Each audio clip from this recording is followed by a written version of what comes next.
Buenos días, hoy es viernes 10 de julio del 2020. Estoy aquí conectada con la diputada Fátima Suárez.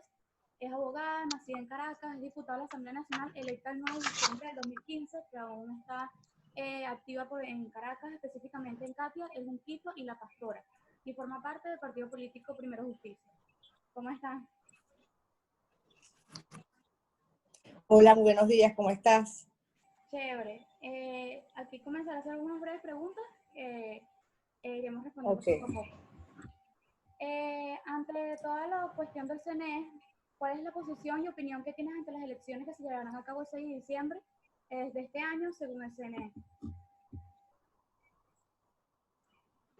Bueno, en primer lugar, el CNE no está propuesto en base a lo que dice la Constitución Nacional, la Constitución de la República Bolivariana de Venezuela, que se refiere a que es la Asamblea Nacional la que debe elegir los miembros del CNE. Hasta finales de noviembre del 2019, la Asamblea había hecho unos esfuerzos para lograr, por lo menos en principio, una parte parcial de lo que es el Comité de Postulaciones para la elección de los miembros del CNE, ¿no?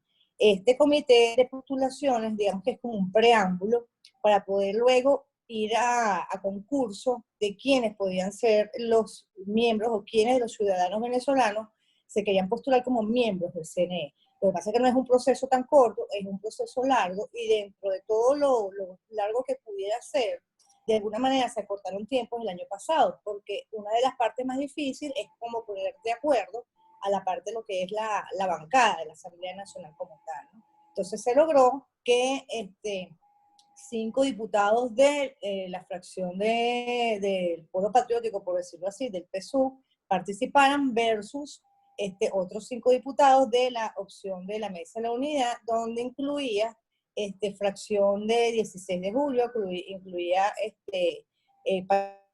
partidos minoritarios, o sea, de manera que se logró un consenso para una parte, para hacer la parcialidad de ese comité, ¿no? Luego vino la postulación de la sociedad civil, que eran 11 miembros más.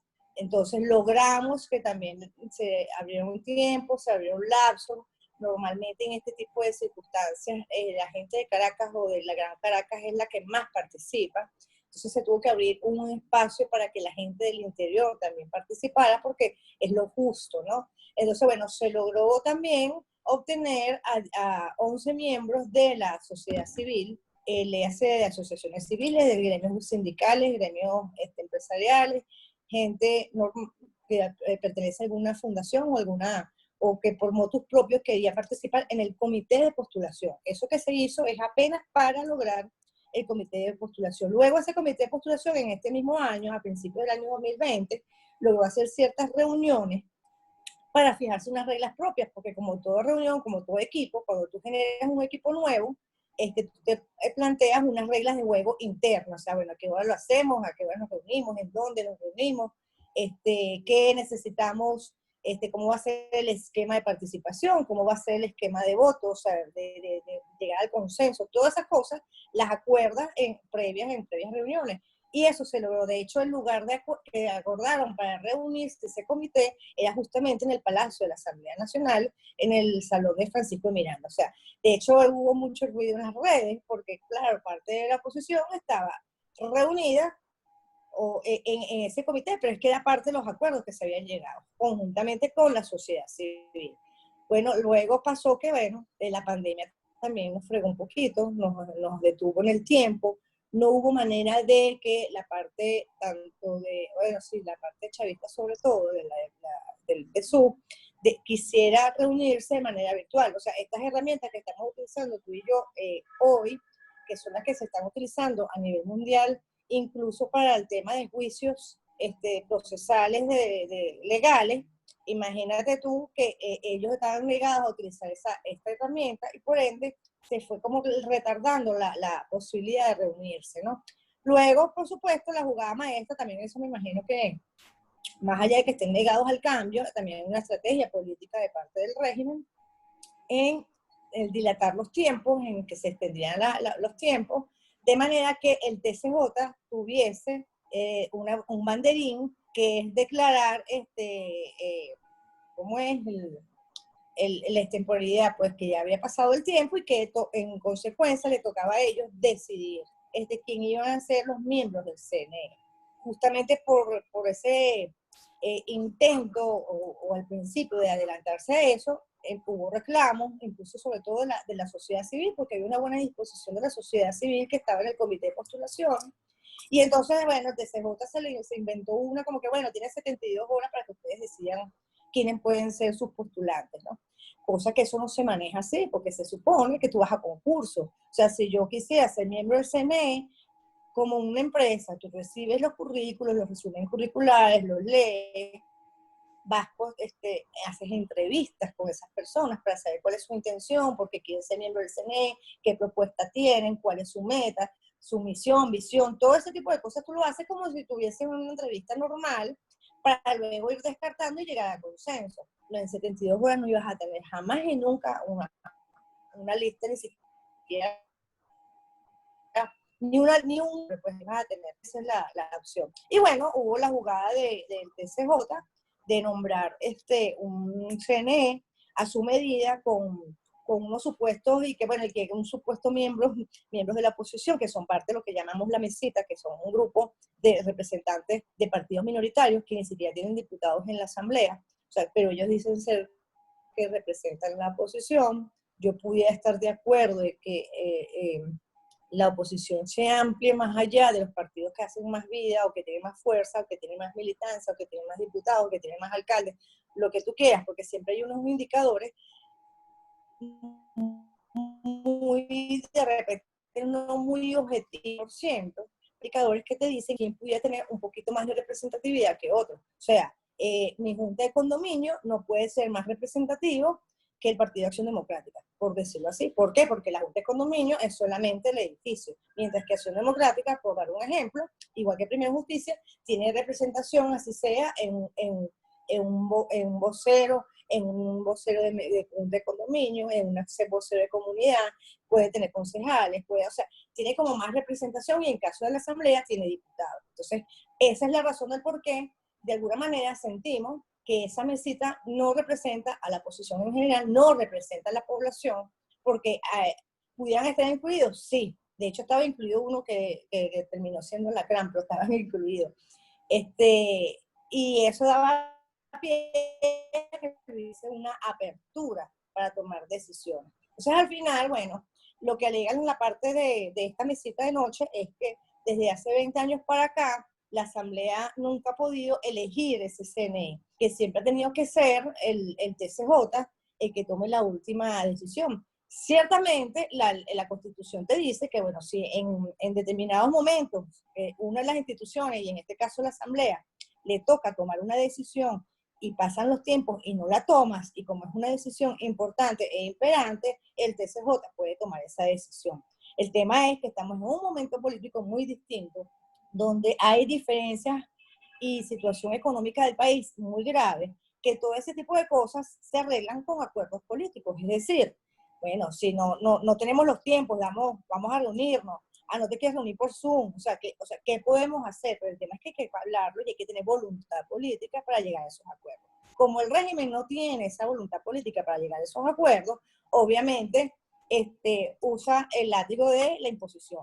Y ante ese evento ya decidieron una fecha de postulación, incluso cambiaron cuáles van a ser la cantidad de diputados y representantes. Por primera vez se eligen casi, según ellos, lo que ellos propusieron, 40 diputados a nivel nacional, es decir, que no tienen representación de figura nacional, para darle posibilidad a que los representantes de esos partidos chiquiticos, o de los que ellos están acordando, o con los que ellos hicieron ese TCJ y esos miembros del CNE, tengan chance de ser miembros de la Asamblea Nacional como figuras nacionales, ¿no?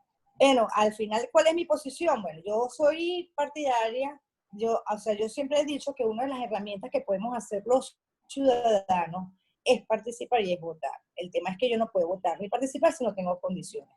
Ya por un lado, tienes un CNE que ya me está diciendo o ya me estás advirtiendo que es como tú dices y no como lo dice la ley, dándote la oportunidad. Porque si tú me dices a mí, bueno, pero es que nunca hubo voluntad para hacer un comité de postulaciones ni siquiera. No había ni siquiera un comité de postulaciones, no había ni siquiera unas reglas de juego, no estaba la sociedad civil involucrada. Yo te digo, bueno, hubo un mea culpa o nosotros no quisimos y dejamos eso así para que los demás decidieran, pero resulta que justamente por el momento político que estamos viviendo, nosotros decidimos que había que fomentar lo del comité de postulaciones y de hecho la sociedad civil se motivó y se entusiasmó con eso. Entonces, ¿cómo me vas a decir a mí que no había intención o no había motivación de este lado para nosotros lograr un CNE como lo dice la ley, ¿no?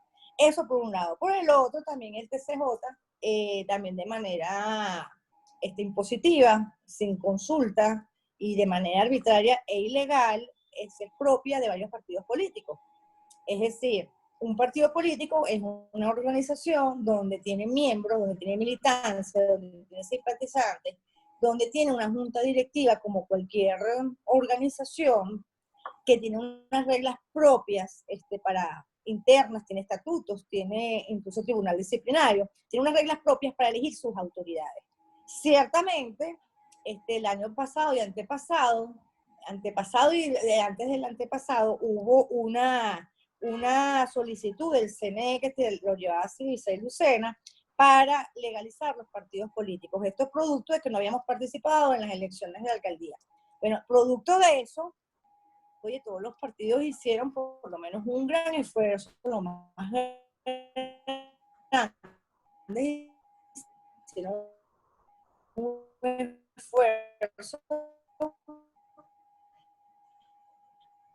Resulta que eso no fue, te metes a las personas que hicieron ese proceso y tú logras ver, bueno, fulanito de tal validó Acción Democrática, fulanito de tal validó Primera Justicia, menganito validó Voluntad Popular. Entonces, más allá de que ese proceso pudiera ser la legalización real de esos partidos políticos, parecía que fuera una auditoría de quién es quién y tenerlos fichados. Porque si no, explícame a cuenta de que el TCJ, por una medida arbitraria, decide expropiar y nombrar junta directiva ad hoc, por decirlo así, nueva directiva nombrada a dedo según la conveniencia de ellos y de alguna manera expropiando los partidos políticos. ¿Por qué? Porque cuando tú decides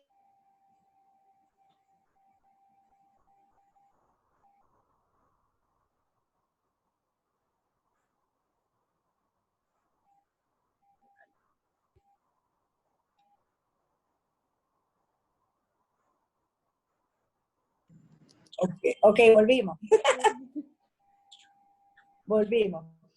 Cuando tú decides quiénes son las nuevas autoridades del partido de manera impositiva, sin consulta, sin siquiera un consenso, de alguna manera está siendo arbitrario y pasa por encima de la militancia, de los simpatizantes y de todos aquellos que hacen vida en un partido político. De paso, le quitas la posibilidad de participar. Entonces, dime tú, si mi afán o mi espíritu democrático es participar, ¿cómo lo puedo hacer desde el partido que yo represento si yo no tengo una tarjeta para hacerlo? Entonces, ya por ahí no hay condiciones para participar en esas elecciones. Y tan es así que la comunidad internacional, incluso Bachelet con el tema de los derechos humanos, ha convalidado que no hay condiciones o se respetan las condiciones normales para poder llegar a unas elecciones transparentes o por lo menos que de alguna manera invite a la población a elegir unas nuevas autoridades. Eso por un lado. Por el otro, estas elecciones, elegir solamente una nueva asamblea, no significa que vamos a arreglar el problema económico, el problema del país, lo que tenemos ahorita, el problema social, el problema de la salud. O sea, lamentablemente, más allá de unas elecciones que tengamos el 6 de diciembre, no hay otra propuesta para mejorar la situación que estamos padeciendo todos los venezolanos actualmente. Entonces, por ahora, como no hay condiciones, no tenemos condiciones para elegir, yo no puedo participar puedo ser convalidar un evento donde no hay condiciones, donde yo pueda incluso postular. No puedo repetir, por decirlo así. Claro, No tengo las condiciones. En grandes rasgos es que si no se manejó el proceso constitucional correctamente, no se puede llevar a unas elecciones que sean totalmente legítimas. Y por lo tanto, ¿qué piensas de los nuevos rectores que nombró el TCJ y Totalmente. qué piensas que van a cumplir con esto? ¿O qué piensan ustedes ante ellos como figura rectora ahora del CNE? Bueno, en el caso de, por lo menos hay algunos, uno de los miembros de que de alguna manera pública, o bien por conveniencia, o bien porque sí lo piense como tal, ha dicho que él representa la oposición, que es el caso del señor Rafael Simón Jiménez. Él en las entrevistas que ha hecho en radio y que en sus apariciones públicas y en redes, ha dicho que él tiene la disposición de hacer todo lo posible para que haya condiciones, ¿no? Lo cierto es que, bueno, dicho esto, inmediatamente arrebataron los partidos cuotas. Empezó primero Acción Democrática, luego Primera Justicia y recientemente Voluntad Popular. Sin tomar en cuenta que hay muchos factores políticos pequeñitos que también tienen tiempo que le fueron expropiadas sus juntas directivas. Caso Copey, yo me enteré ayer que también Bandera Roja le habían expropiado de alguna forma la tarjeta. O sea, tú me dirás a mí cómo la población o aquel grupo de personas, no estoy hablando de la mayoría, pero hay una parte bien representativa de ciudadanos que consideran que pudieran postularse a unas elecciones venideras y no tienen una tarjeta para hacerlo. ¿Y qué me estás diciendo? Que tengo que negociar con estos tipos, con los del PSUV, con los otros. Y esa negociación es a cambio de qué, cuánto es dólares, eso de parte. O sea, yo no sé si eso es parte también adrede para llegar a negociaciones monetarias, más allá de una negociación política con consenso en función o de pensar en el bienestar de la gente. Y bueno, obviamente de esos miembros, evidentemente, mira, la mayoría, tres son ya venían haciendo gestión con Tibisay. Creo que lo que ellos optaron fue sacar a Tibisay del juego porque en la encuesta nacional, o la mayoría de la gente de a pie decía que no confiaban en ella y que sentían que ella era el problema o era como que el bloqueo para llegar a unas condiciones favorables dentro del CNE. Pero fíjate tú, nombraron todos los miembros, la sacaron del juego y ya vemos los resultados. No solamente porque tú dirías, bueno, vamos a ver si dentro de este proceso de salir de esta crisis política, vamos a medio flexibilizarnos con eso, pues vamos a ir con lo que tenemos. Oye, pero apenas medio te flexibilizas ahí y me quitas las tarjetas de los partidos políticos, le quitas las autoridades. O sea, cada vez me estás como que cortando las condiciones idóneas para yo poder ir a unas elecciones. Claro. Bueno, ¿y qué acciones pienso tomar como tal la oposición venezolana ante toda la cuestión del CNE, las próximas elecciones, más allá de llamar a la ciudadanía que no participe en estas elecciones?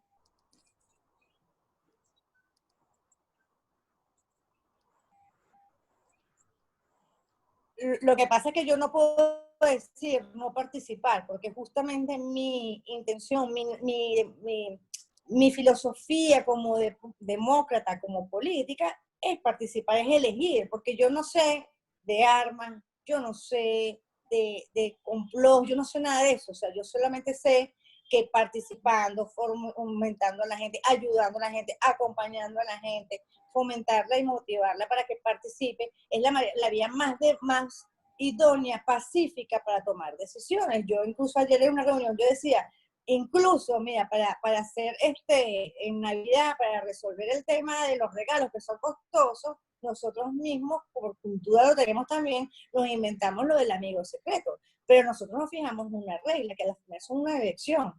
Ponemos los papelitos y lo que hacemos es, bueno, intercambiar. ¿Cuál sería la trampa? Que yo ponga solamente mi nombre en todos los papelitos, por ejemplo. Yo siento que ahorita las condiciones están hechas como para hacer con una trampa que no le das posibilidad que realmente sea transparente ese proceso. Entonces, ¿qué tenemos que hacer? Seguir luchando por esas condiciones, o sea, seguir peleándolas, seguir insistiendo con los miembros que están ahí, con la sociedad, con la comunidad internacional, seguir insistiendo en que se abra unas condiciones idóneas para que todos podamos participar realmente y para que la gente incluso, no porque yo participe solamente, es para que tú como lectora tengas la confianza de que los resultados que se den realmente van a ser transparentes y van a ser legales, sean o no los de tu gusto. O sea, si por ejemplo una vez que si se lograra, que yo estoy segura que si seguimos insistiendo, tenemos 5 meses para eso, porque de paso también tenemos un problema, tenemos la pandemia, que creemos en algunos casos que es juego, pero resulta que la cosa ya en Venezuela está empezando en fase de crecimiento, y en la forma en que está en Venezuela diseñado el proceso electoral, incluso los centros electorales, que son normalmente escuelas, en los sectores más populares son escuelas muy pequeñas, muy estrechas, y es como muy difícil de verdad mantener el distanciamiento social para poder lograr unas condiciones de prevención para el tema de la pandemia. Entonces, eso significa que tampoco estamos garantizando la salubridad y la prevención en el elector que quisiera participar para lograr un cambio. Entonces, nosotros tenemos que seguir insistiendo en condiciones, pero en condiciones no solamente electorales, no solamente en condiciones políticas, sino también incluso en condiciones de salud, para que cada persona o cada ciudadano que decida participar y que quiera elegir tenga primero garantía de que la decisión que tome va a ser transparente, tenga la certeza y la tranquilidad de que ese día que vaya a votar, no solamente va a ser un acto de votación, sino que va a elegir la autoridad y va a poder aceptar el resultado que se dé, y de paso va a tener la garantía y la seguridad de que a nivel de salud no se va a ver afectado por un tema de inconsciencia, por decirlo así, o de improvisación por querer apurar el paso. Entonces, ese es parte de nuestro trabajo, de seguir insistiendo en las condiciones y en las medidas de prevención por la pandemia. Claro, bueno, ya ahorita hablando un poco más como en general, del panorama completo, ¿qué piensas, o bueno, qué piensa como tal la Asamblea Nacional que fue electa, que es como tal la que es legítima, sobre la Asamblea Nacional Constituyente? Bueno, es una, yo creo que lo mejor son los resultados o los hechos que podemos ver visualmente todos los ciudadanos. La Asamblea Constituyente fue electa, si no mal recuerdo, creo que fue en el 2018, imagínate tú, como no han hecho nada, que no, más bien ha sido como, o sea, el régimen decidió lanzarse por una ANC para tener un bloqueo o una alternativa. Hay muchas cosas que en el país se desea pasar por la Asamblea. La Asamblea es un ente legislador que digamos que decide o diseña las normas legislativas para poder hacer política pública, pero también es un órgano contralor para todas esas instituciones, ministerios que hacen uso de dineros y de las normas de las políticas públicas. Entonces, bueno, en vista de eso, entonces inventaron la pregunta que, según la Constitución, tiene el trabajo de diseñar y de evaluar una nueva Constitución o una nueva norma legal amplia para que sea parte de la nueva normativa legal, pues una nueva Constitución.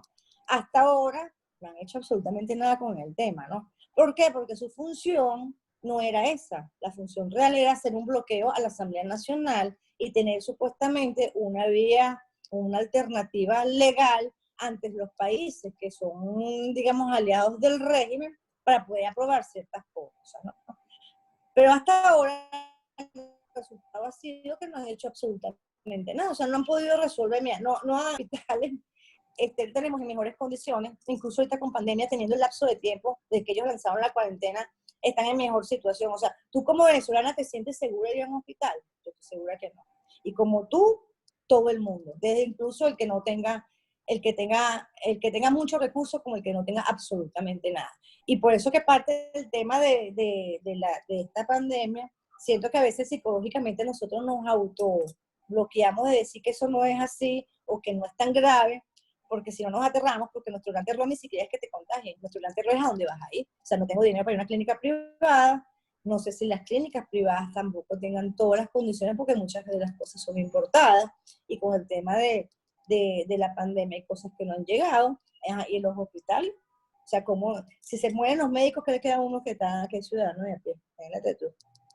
Claro. Y Entonces, tú como diputada actual de la Asamblea Nacional y que obviamente representas al Partido Primera Justicia, que es de la oposición, ¿qué opinas sobre las palabras que dirigió Vladimir Padrino López el pasado domingo 5 de julio sobre la oposición venezolana como tal?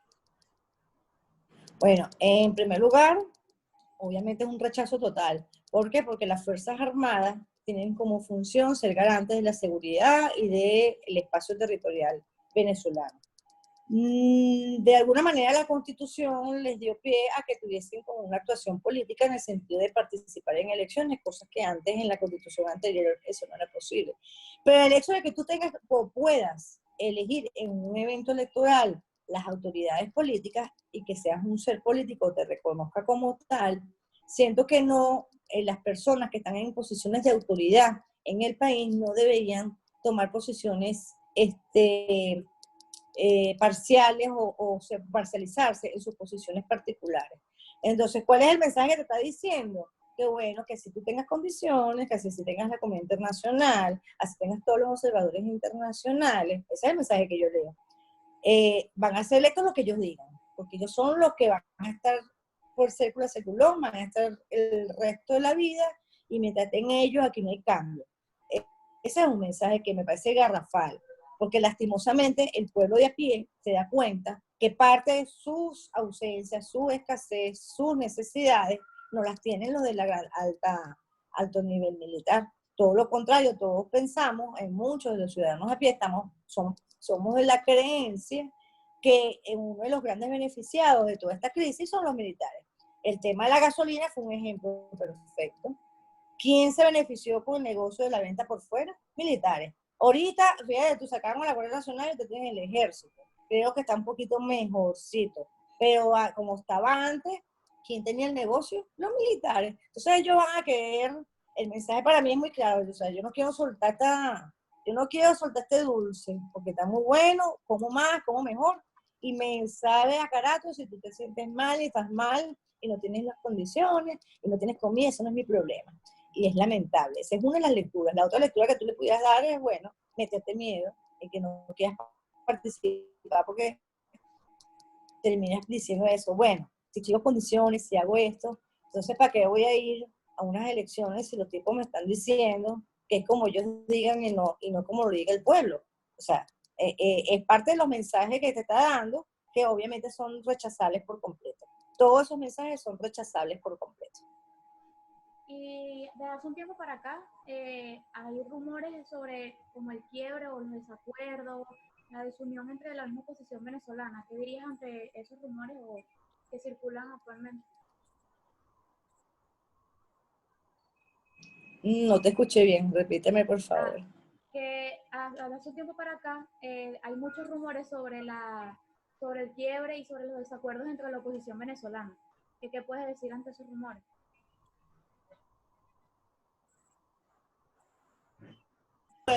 También que la oposición venezolana no es de una única ideología, no es de un único pensamiento.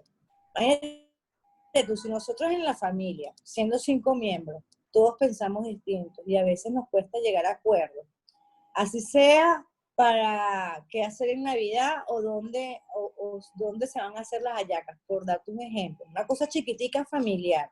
Si nosotros como familia que tenemos consanguinidad, que tenemos contacto diario, no es fácil llegar a ciertos acuerdos ni consensos porque cada quien piensa diferente, cada quien tiene unos recursos diferentes, cada quien tiene unas herramientas diferentes de cómo hacer las cosas. Obviamente a nivel político y en gran escala, donde no estás todos los días conviviendo, sino que lo haces recurrentemente, pero no es como la familia, es obvio que cada quien manifieste sus diferencias o salgan a flote esas diferencias. Pero justamente parte del arte de la política es cómo hacer que a pesar de esas diferencias, nosotros lleguemos a un acuerdo, no en función de nuestros intereses particulares o partidistas, sino en función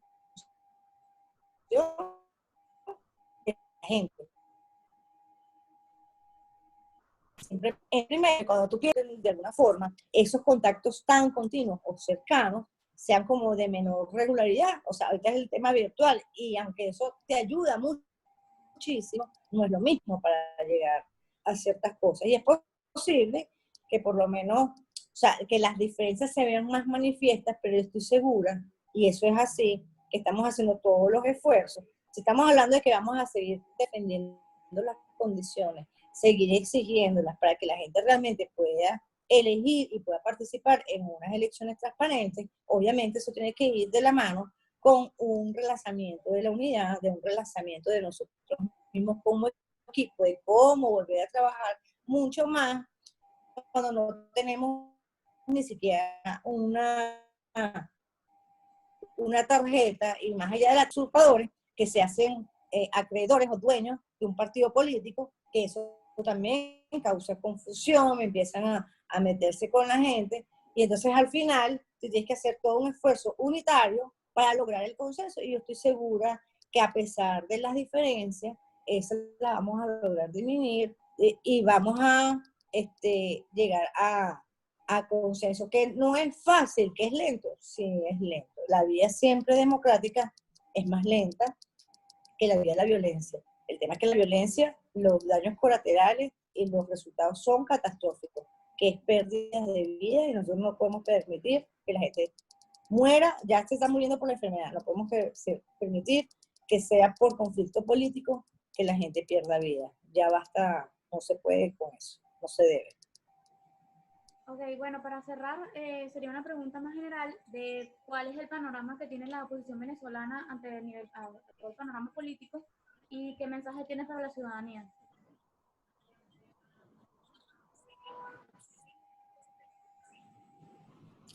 Peor, definitivamente, pero sobre todo con lo que es con el tema económico y con el tema social. Parte de nuestra,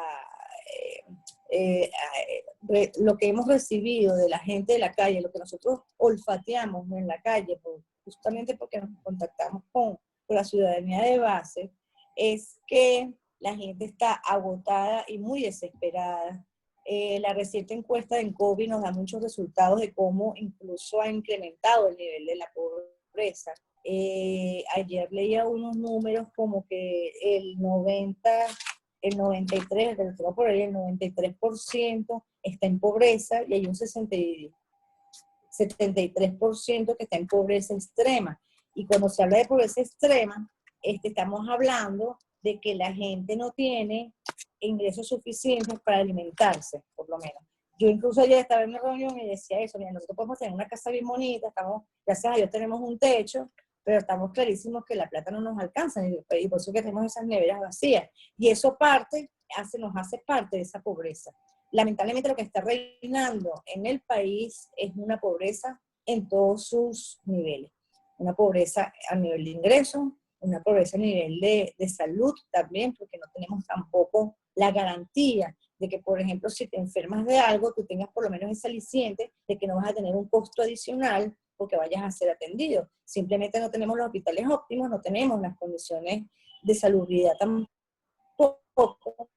No hay ni siquiera, yo no siento que haya ni siquiera conciencia política de parte del régimen como para atender eso como primeras necesidades. Tenemos también pobreza alimentaria, porque el que puede comprar algo compra poquito, se alimenta con poca proteína. Entonces, lamentablemente estamos en un momento donde la población está muy vulnerable y muy expuesta a que ese porcentaje de pobreza siga creciendo, y no solamente eso, se nos mueve la gente de hambre, porque la desnutrición está muy alta también, sobre todo los niños menores de 5 años. O sea, todos son los datos que nos trajo la encuesta en COVID, que incluso se hizo hasta marzo, abril, empezandito la cuarentena. O sea, ni siquiera, imagínate tú, que ellos hicieran ese nuevo estudio ahorita. Estoy segura que todos esos valores y esos indicadores están mucho peor. Y por supuesto que el mensaje a la gente, primero que no podemos perder la esperanza, porque uno ve esos números y tú dices, bueno, ¿qué es un valor positivo que tenemos los venezolanos? Que nosotros somos raíces de alguna manera. Tenemos una capacidad de salir como que de las cenizas y aflorar.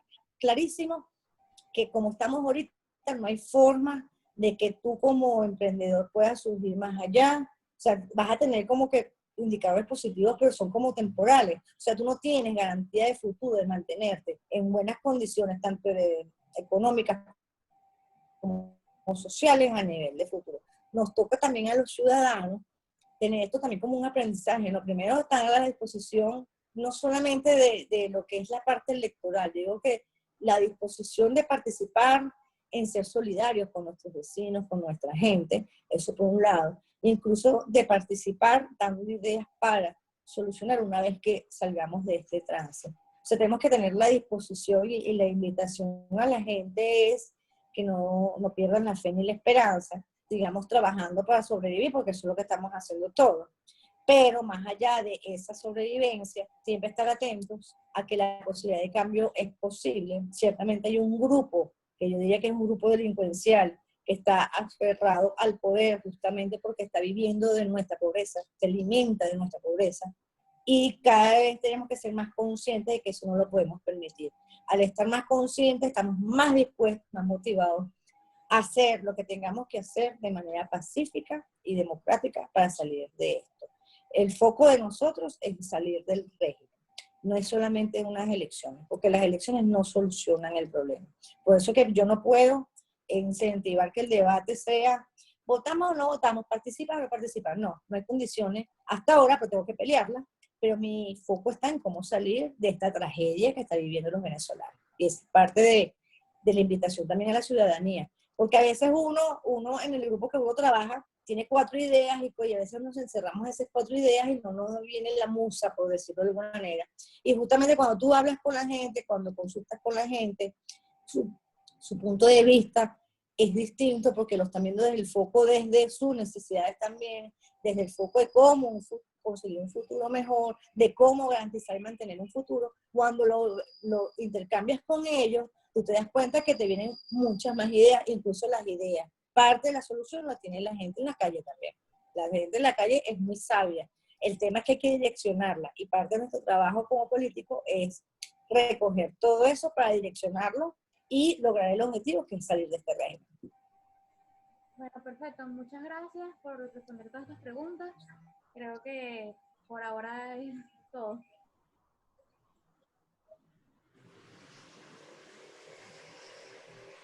Es todo, bueno, un saludo, gracias a todos, gracias por esta oportunidad y bueno, éxitos en tu trabajo. Vale, muchas gracias.